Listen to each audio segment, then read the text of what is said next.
On behalf of Authority Magazine and me, Maria Angelova, I am thrilled to welcome today my guest, Mark Fishman, CPA, a partner with Kane and David. Welcome, Mark, and thank you so much for making the time to be here today. I appreciate that. Yeah, no problem, Maria. Thank you so much for the opportunity. I'm excited to kind of talk to you and appreciate this.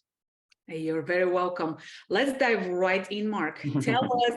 Tell us about your backstory, about your history, and what has brought you to this point of your life. Well, I am a tax accountant, so I'm a CPA, and I'm a partner at my firm, Kane and David. And I have been in Atlanta now for about 25 years, originally from Maryland, went to a small school in Southwest Virginia, and then I got a master's in tax at the American University in Washington, D.C. And lo and behold, 25 years later, here I am. I decided to move down, and it's been a great decision. So what keeps you excited about accounting? What fuels you to go after those tax? It could be an endless story, Marie. I don't know how other people aren't as excited as I am.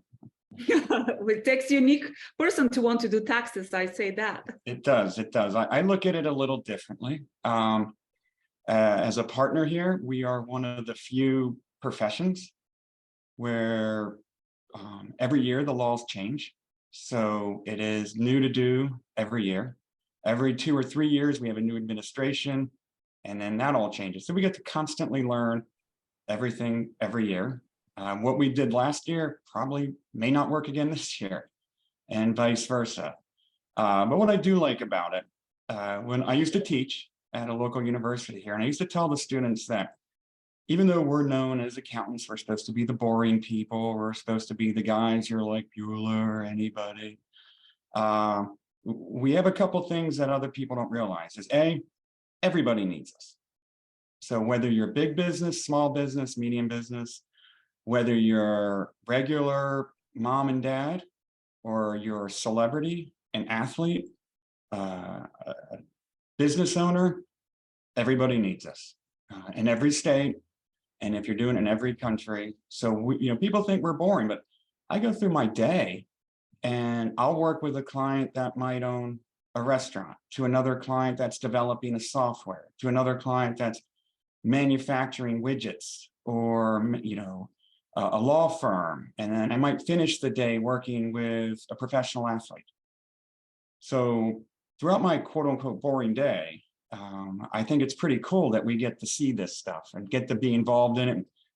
It's amazing. People are successful in making things and doing things I had no idea even existed, and yet they do. And 2 other benefits about our profession is we know when our deadlines are. It's pretty Yes, cut in stone. So if we're going to schedule a vacation, we know when it is. Very rarely does something happen on a Monday where you got to be there all night, Monday and Tuesday, to finish by Wednesday. We know when we have to do it, no surprises. And that helps. It helps you schedule your life a little bit. It also doesn't help because when you're busy, and they didn't teach me this in school, but if you're a big fan of skiing or March Madness or the Masters, they did not schedule those events during tax season very well for us. And the other big benefit is with 90% of surety, we have recurring revenue. I can look through all my clients, and about 90% of them I know will be back year after year before the end of the year. And that's a nice thing too, that if I don't want to go out and market, if I don't have to network, I don't need to. I know 90% of my clients are all probably coming back the next year. So there's a little bit of benefit to being us boring accountants. Boring accountants. So speaking of boring accountants, can you share a funny story that has happened to you that, there is a lesson in it, a mistake, anything funny that happened with the client? I think what's the funniest part is people's reaction. So we had a guy, this was several years ago, but it's a riot. We had a guy who worked at Comedy Central, and he was in the Cartoon Network side of it. And he called up and said, I haven't filed taxes in all these years. And I said, okay, no problem. We got to get you compliant. And he goes, how do we do it? And I was like, well, send your information and everything else. So in the middle of it, he goes, what do I owe? And I go, what do you owe me to do this? He goes, no, what do I owe the IRS? I was like, I haven't done a thing yet. I have no idea what you're going to owe. And he goes, well, why not? And I was like, well, you could owe anything. I mean, if you made 100 grand, you could owe 15,000, or you get 5 back. So he goes, well, why do I owe 15,000? I didn't make 100 grand. And I was like, you didn't. It was an example. I could not get this guy to theoretically understand. He literally thought I told him he owed $15,000, even though we hadn't done a thing. And it's just funny how people work. And yeah, go figure. I never heard from that guy again. Yeah, there's the whole science that goes behind taxes. It's a little bit easier to give me an estimate of what my taxes would be. Yeah, but people don't know that. We had one guy who played in the NFL, and he was a rookie, and he had a nice signing bonus, good kid, 21 years old. And we were helping him with his return, and we're like, hey, you owe about $22,000. And he made good money. He could pay it. And he goes, well, why do I owe? And I said, well, you didn't have enough withheld. And he goes, well, that's not my fault. That's the team's fault. They should pay for this. And you realize, okay, he's 22. He's never done this before. I understand his point. But that's where we got to step in and try to teach. And that's why I go back. I don't know why every high school in America does not require an individual income tax class. It's beyond me that they don't, because everyone should, because you need to know the basics. You need to know how to fill out a W-4, what's on your W-2, and what to do with it. It's amazing that that's not a requirement, because then you get issues like this. Then you get the surprise. And you get the surprise. Yeah, we don't have many jokes in accounting, but one of them is we try planning, because surprises are for birthdays, not for April 15th. That is a good one. So we don't have many, but I'll try to bring them out when I can. Special treats, April. Yes. So Mark, you kind of noted that a little bit through the questions that you answered so far, but what would you say is the good that you do to the world through what you do? It's funny, we had this the other day. A buddy of mine's a doctor, and he's like, if people think doctors, they save lives and they save people's lives, and they do, don't get me wrong, I know that. But we're kind of a service industry too. And I do think we help people. On not a funny note, but a real note, I had a client who had IRS issues, and she had about 8 years of notices. And it was, the IRS didn't know, and they had sent her notices saying she owes a ton of money. And we went through it, sat down with her, and said, you don't owe this. We just got to get them the right information. 6 months later, give or take, we finally had it cleaned up, and I called her up, and I was like, hey, you're all set. We got the final notice today. You don't owe anything. It's all clean. And she literally pulled over on the highway and started crying on the phone, because when you get a notice from the IRS, it normally freaks people out. And whether it's right or wrong, you got to deal with it. You can't stick your head in the sand. So I do like to think we help people, whether we're, it's their money, probably right there with some people, not too far behind family, is the most important thing they have is their money. And we know more about them than they do. We know their names, their address, their social security numbers, their kids, their spouses, their ex-spouses, their employers, their W-2s, their advisors. We have it all. And we try our best to actually help them with that and save it. So I did get into accounting, believe it or not, because I do feel we help. That's why I don't do audit work, because I don't think those guys help anybody. That has a totally different reputation. Different reputation. That's the dark side of accounting. So the tax side of it, not all the time do we provide help. Sometimes you owe, but we try our best to actually do help our clients and explain the law. And whether they like it or not, it's a different story, but at least get them over the hump and understand it. So I'm just going to guess, having been in finance for a long time and knowing what month-end close is and quarter-end close is, and I can only imagine tax season close. Yes. I imagine there is quite a bit of stress into what you do. How do you prioritize and make sure that you take care of yourself during those busy times, especially during those tax season times in your case? It's It is stressful. It is because, again, you're dealing with everyone's money. You have a deadline. And now I think it's almost more stressful because people will email you, they'll call you, they'll text you, they'll FaceTime you, they'll send you documents, and they expect you to respond quickly to Wait, all that other stuff while you're still trying to do the work. So you do have to always, though, prioritize you. Your clients are there, but you're no good to your clients if you're not doing your job. And if you're not healthy, and if you're not, awake and getting the sleep and doing the things, you're no good to them. And I'm very fortunate I have good clients. And, we have to explain certain times, hey, I'm not going to make it on April 15th. We're just going to extend you. You're getting a refund. I'll get it done in May. But you get to about April and you start knowing your clients and you say, okay, these ones we're going to extend because we know we're missing stuff. Or these ones we're going to extend because we don't have time and they're getting a refund, so it doesn't matter. And then in between, you've got to, the extension, what people don't realize is not an extension of time to pay. It's only an extension of time to file. So even though you don't have all your documents and everything else, we have to guesstimate what your tax liability is and have you make an extension payment with that and then file the return, and hopefully we're in the ballpark. But you got, like you said, you got to take care of you when you can. It's not easy. There's certain times where, you do the fast food, you get, 5 hours of sleep and you're right back at it again. But then you try to grab it when you can and try to make up for it the next day. so what does your self-care routine look like, Mark? I think I do as well as I can. I'm very lucky. I got a great wife who also is very health conscious, especially with eating. So I always say a great accountant, if you got a great partner, you're a step ahead. So it really helps that way, because when you get home at 10, no one's advising you to eat dinner at 10, but sometimes it happens and you do. And it's nice that you have something there, and she's great about that. And I'm very lucky about that. In between, I also, try to wake up. I go run, I get up about 5:15.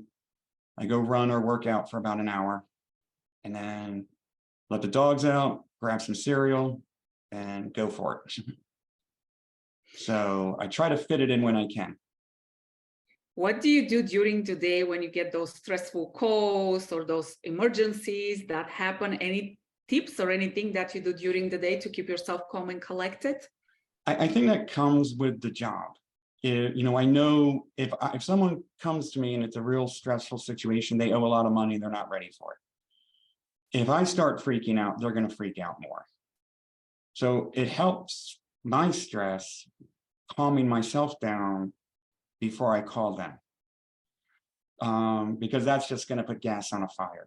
It's a stressful situation. They don't know it like you do. You, as the accountant, you control the ball, and you can control how the delivery happens and how your client accepts it. And if you freak out and start going off the wall, they're going to do it too. But if you go in kind of calm, they're going to freak out still. But the stress can calm itself down a little bit. It doesn't mean it goes away. Doesn't mean there's still not a problem. But if you approach it a little more like that, and if I can walk into the meeting or the call like that, then I think that's where I provide my value. And speaking of that, what would you say are 3 traits that people, successful CPAs like you, should have to have a successful CPA business like you do?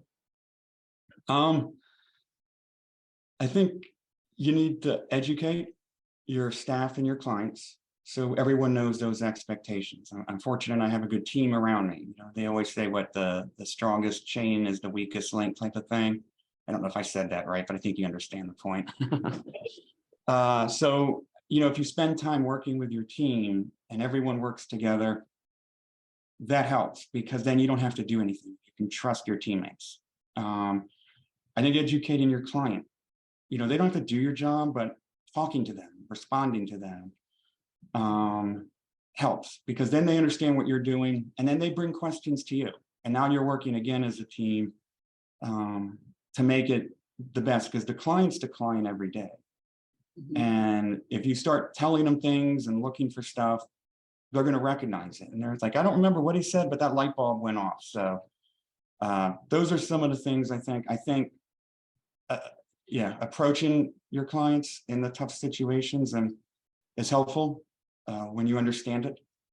And then the biggest thing from my side, I think that makes it successful, that separates us maybe a little bit, is we spend a lot of our time planning. If you think about the tax return itself, it's really just a medium to deliver information. By the time you fill out the form, all the planning, all the numbers are done. You're just putting them in the right bucket and doing the math to calculate the final result. But you're not really doing the planning. You're not really adding it. So we really focus on the planning, and when we have new ideas going to the client and trying to think of different ways to do it. So that's one thing I found that really helps. And speaking of the stressful situations, you have a team, right? You work for a decent sized firm. What do you do to take care of your team? Going kind of back to the topic of self-care, what do you do to make sure that your team stays engaged and is refreshed again, especially during tax season, in your case? I try to encourage them to take the time they need for family. You know, we're our smaller firm. So if somebody has something they have to do, I don't want them to be stressed out about staying home with a child or a spouse or a parent and having to get their work done. We're all adults. We all know like I said, we know our deadlines. And I have to trust them. And I feel if I let them do that, then they're going to come back and work for us. And we set every one of our staff up to work from home. So if that does happen, a sick child, or you got to run a parent to a doctor appointment or whatever, you're not worried about your work. You can do it in the morning before you leave. You can do it while your child's home or in between errands. Mm-hmm. And I think relieving that stress, and I'm just a big fan, like as you can tell, I'm team oriented. I'm a sports guy. I try to push that to a degree. I don't want to force people to do something they don't want to just because you mention it. But it's nice that my team is kind of in that center as well, where they are health focused, they're better than me. They all were just doing Whole 30, Wow, and great. trying to stay healthy that way. And, I'm like, I'm not doing that. But you guys go for it. And I encourage them. We go to lunch at least once a week just to kind of talk about work, but also just kind of talk about whatever and non-work things. Make sure everybody's happy. Do you need anything, whether you need it technology wise, watching the football games over the weekend, and, just to break it up a little bit. And then, what else they did. So it's work, but then it's not, and just try to keep it light. And having that kind of an environment where, taking care of your own self is encouraged, what do you think does it do for the office environment and for your employees? Oh, I think it's huge. I've asked, we have our reviews, and I ask my employees, are you happy? And they're like, it's awesome. We love working here because of the flexibility, because of the fact that they're trusted with their job, and then they're trusted, with their, more important, their family, and they don't have to balance both. They know I'm always going to say family first, and then we'll get the work done. And to do that, and I think that makes coming in here a little bit better, because the thing about it is, when you have a great partners and team, they don't want to abuse it either. So they're not going to sit there and say, oh, my boss will never know this. I can say, oh, I'm going to stay home with my daughter, and I can go away for the weekend, and he'll just think I'm doing this. They would never do that, because of the way they have it, and the trust and the ethics we all have, that they almost go the other way. Like, all right, do I really need to stay home? Can I do this from home? And then they make the effort to come in, and because they don't want to lose that flexibility and that freedom. And I think that helps. And the encouragement of anything health conscious wise, I'm all for. We try to bring lunch in during tax season. And I was like, all right, let's just not make it Chick-fil-A every other week. As much as I like Chick-fil-A, and everybody does, It's like, all right, let's make sure we mix in a salad. Let's give some opportunities for, something healthy and not just, Jimmy John's. Again, nothing wrong with Jimmy John, but you don't want to do it every week. We want to try to encourage that. So from personal experience and from also having run a firm and taking care of employees, what have you observed the implications of not being so flexible and not taking care of yourself as well as not taking care of your employees? Or maybe you know it from colleagues? I people used to, especially in our profession, the accountants aren't known for our flexibility.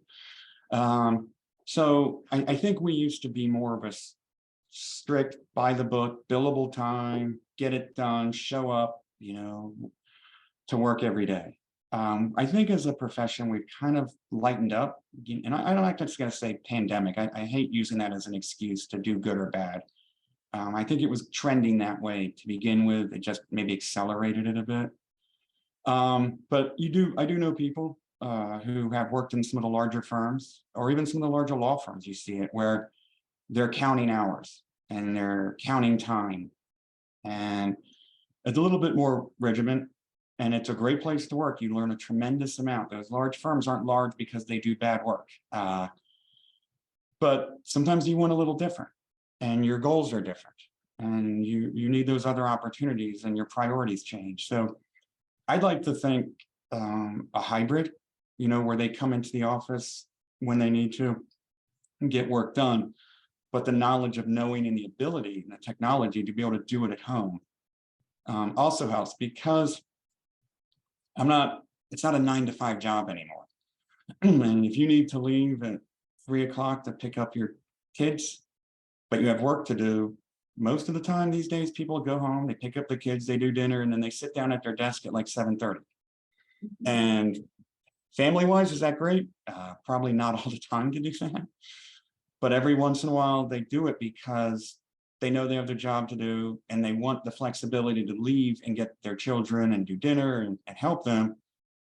And that in between, that daytime flexibility is more important than, okay, I can work 2 hours at night instead of staying 2 hours during the day and missing those opportunities. And, with what we do, we have our deadlines. We all know it. And as long as we get them done, no one knows if you do it at midnight or 3 p.m.